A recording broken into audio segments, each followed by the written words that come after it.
तो एसिड खत्म हो गया, अब शुरू होना है बेस। ठीक है, तो अभी तुम लोगों ने सीखा कि एसिड क्या होता है। कोई भी वो सब्सटेंस, कोई भी वो सब्सटेंस जो पानी में ऐड होने के बाद क्या रिलीज करे, H प्लस आयंस रिलीज करे, उसको हम कहते हैं एसिड। कोई भी वो सब्सटेंस जो पानी में ऐड होने के बाद रिलीज करे OH माइनस आयंस, उसे हम कहते हैं बेस। कोई भी वो सब्सटेंस जो पानी में ऐड होने के बाद रिलीज करे OH माइनस आयंस, यानी कि हाइड्रोक्साइड आयंस, उसे हम कहते हैं बेस। नाम है पता किसी बेस का? Sodium hydroxide, magnesium hydroxide, calcium hydroxide और है हाइड्रोजन ऑक्साइड। बता दे, जतिन पूछ रहा है भाई तू कौन से नशे कर रहा है आजकल, क्या फूक रहा है? हाँ, एल्यूमिनियम हाइड्रोक्साइड, फॉर्मूला बताओगे? एमोनियम हाइड्रोक्साइड होता है वो, एल्यूमिनियम नहीं है। तुमने क्या बोला था? एमोनियम बोला था, NH4OH। फिर ठीक है, धक्का लग जाता मुझे भी बहुत तेज है। यही तो है मिल्क ऑफ मैग्नीशिया। चलिए, अभी अगर इसको हम पानी में डाइल्यूट करें, पानी में डाइल्यूट किया तो बना Na प्लस और OH माइनस। पानी में ऐड किया तो बना Mg2 प्लस और 2OH माइनस। कैल्शियम हाइड्रोक्साइड में किया तो Ca2 प्लस और 2OH माइनस आयंस। NH4OH में किया तो NH4 प्लस और OH माइनस। हर बारी हाइड्रोक्साइड आयन आ रहा है। ये सारे के सारे हैं बेस। अब इसमें से कुछ है स्ट्रॉन्ग बेस, कुछ है वीक बेस। तो जैसे कि स्ट्रॉन्ग एसिड कौन सा होता था? हाँ, क्या बात है निकेत, एकदम फॉर्म में लग रहा है आज। जो पूरी तरह आयनाइज हो जाए उसे हम कहते हैं स्ट्रॉन्ग एसिड। जो पूरी तरह आयनाइज हो जाए और H प्लस आयंस रिलीज करे उसे कहते हैं स्ट्रॉन्ग एसिड। जो पूरी तरह आयनाइज हो जाए और रिलीज करे OH माइनस आयंस, उसे हम कहते हैं स्ट्रॉन्ग बेस। जो पूरी तरह आयनाइज ना हो पाए उसे हम कहते हैं वीक बेस। समझ आएगी बात? ओके। किसी ने मुझसे ये नहीं पूछा कि सर यहाँ OH माइनस आ रहा है, यहाँ 2OH माइनस आयन क्यों आ रहा है, फिर यहाँ OH माइनस आ रहा है, समस्या क्या है यहाँ पर, प्रॉब्लम क्या है? बैलेंस करने के लिए। यहाँ हाइड्रोक्साइड की एटॉमिसिटी 2 जा रही है, इसलिए तो यहाँ 2 लग रहा है। यहाँ हाइड्रोक्साइड के साथ 2 लग रहा है, तभी तो यहाँ 2 लगेगा। और यहाँ Ca का 2 प्लस क्यों आ रहा है? क्योंकि कैल्शियम जो है वो अपनी आयनिक स्टेट में 2 प्लस में एग्जिस्ट करता है। कैल्शियम की जब वैलेंसी लिखते हैं तो वो 2 प्लस होती है।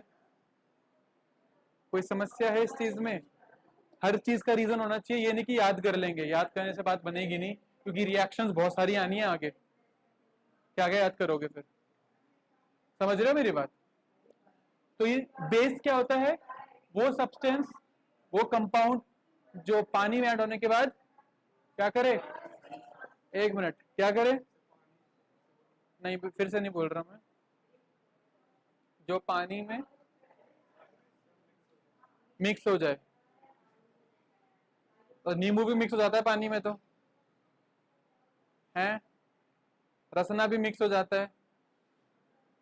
बता फटाफट बता, बेस क्या होता है? इतनी देर से बोला मैंने जो, कितने मिनट हो गए? एग्जैक्ट 4.5 मिनट हो गए, बता। हाँ हाँ, जो OH माइनस, जो OH माइनस इंजन। अरे तो गलत बोल दिया बहुत ज्यादा, है ना? जो पानी में ऐड होने के बाद OH माइनस आयंस रिलीज करे, कौन सा आयंस होते हैं ये? हाइड्रोक्साइड आयंस बोलते हैं इनको। कैटायंस की एनायंस? एनायंस। एनायंस होते हैं। एनायंस नेगेटिव चार्ज होते हैं, कैटायंस पॉजिटिव चार्ज। याद करने का तरीका कुछ ऐसा हो सकता है,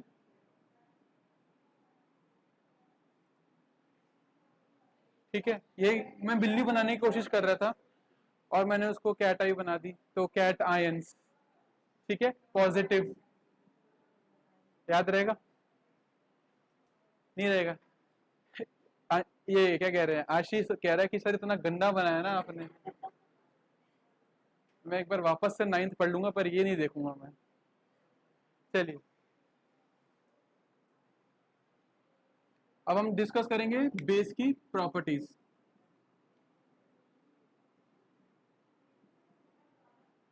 ठीक है, पहली प्रॉपर्टी क्या है? बेस टेस्ट में कैसे होते हैं? बिटर, कड़वे। ठीक है, तो सबसे पहला point, they are bitter in taste. Physical property हो गई।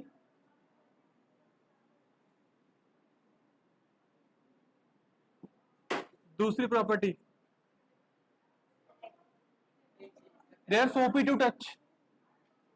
सोपी टू टच।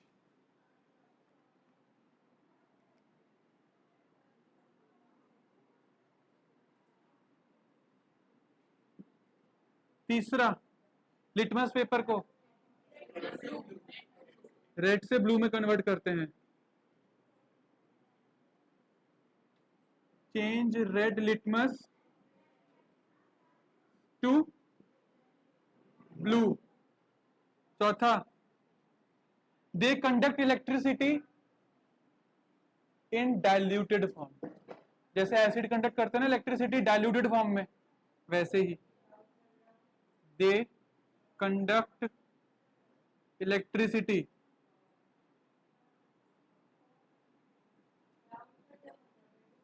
when diluted।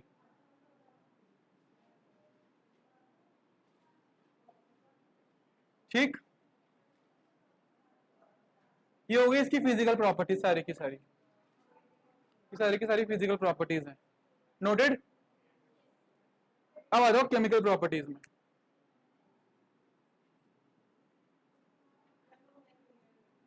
हमने पहली रिएक्शन देखी थी एसिड की मेटल के साथ, यहां पर भी है बेस की मेटल के साथ।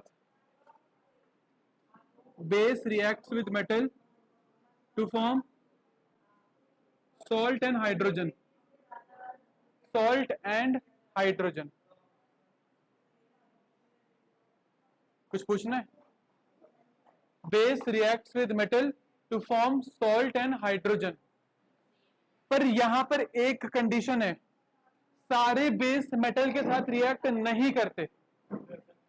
एक्सेप्शन है, एक्सेप्शन है, सारे बेस मेटल के साथ रिएक्ट नहीं करते। मैंने कहा था ना केमिस्ट्री में एक्सेप्शंस आएंगे, तो ये एक्सेप्शन चालू हो गए।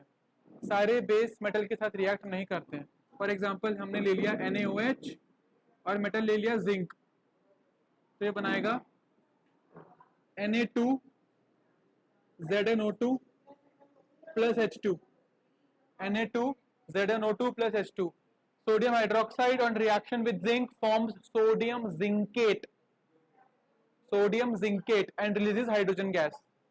यहां पर याद रखनी है, सारे बेस मेटल के साथ रिएक्ट नहीं करते।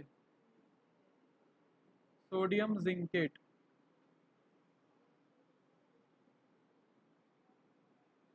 all bases do not react with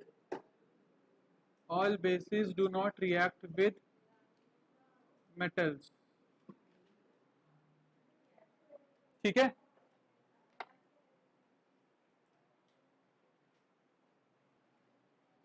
फिर नेक्स्ट प्रॉपर्टी है, सेकंड डाल के यहां पे लिख देता हूं मैं, वही एसिड और बेस का रिएक्शन क्या बनाएगा? Salt plus H2। Neutralisation reaction हो रही है। थर्ड, बेस जैसे एसिड वहां रिएक्ट कर रहे थे किसके साथ? मेटेलिक ऑक्साइड के साथ। जैसे एसिड मेटेलिक ऑक्साइड के साथ रिएक्ट कर रहे थे, वैसे ही बेस नॉन मेटल ऑक्साइड के साथ रिएक्ट करते हैं, क्योंकि नॉन मेटल ऑक्साइड का नेचर क्या होता है? हाँ जी, एसिडिक होता है। और ये क्या बनाते हैं अगेन?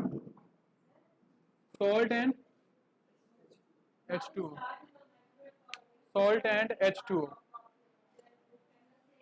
ठीक है, बेस और नॉन मेटल ऑक्साइड रिएक्ट करके सॉल्ट एंड H2O बनाते हैं। एसिड ऑक्साइड, एसिड ऑक्साइड कैसा नेचर था? बेसिक नेचर था। कहां सुन रहे हो? नॉन मेटल ऑक्साइड का नेचर क्या है? एसिडिक है। Acid base, salt water. Link आ रहा है? समझ रहे हो? एग्जांपल ले लें एक, इसका एग्जांपल ले लेते हैं। ये रिएक्शन सभी ने देखी है। बेस, कैल्शियम हाइड्रोक्साइड एक बेस है। ये क्या है? Carbon dioxide, non metal oxide है। ये नॉन मेटल ऑक्साइड है, non metal oxide on reaction with base releases calcium carbonate and water, salt plus water। समझ आ गई बात? समझ गए बात? प्रॉपर्टीज क्लियर होगी सभी बच्चों को? बेस की बस इतनी प्रॉपर्टीज हैं, एसिड की 4-5 थी रिएक्शंस, पर यहाँ बेस की इतनी ही प्रॉपर्टीज हैं। बेस की मेटल के साथ, बेस की एसिड के साथ, और बेस की नॉन मेटल ऑक्साइड के साथ। दैट्स इट, बेस यहाँ खत्म होता है। Next class we will start with pH.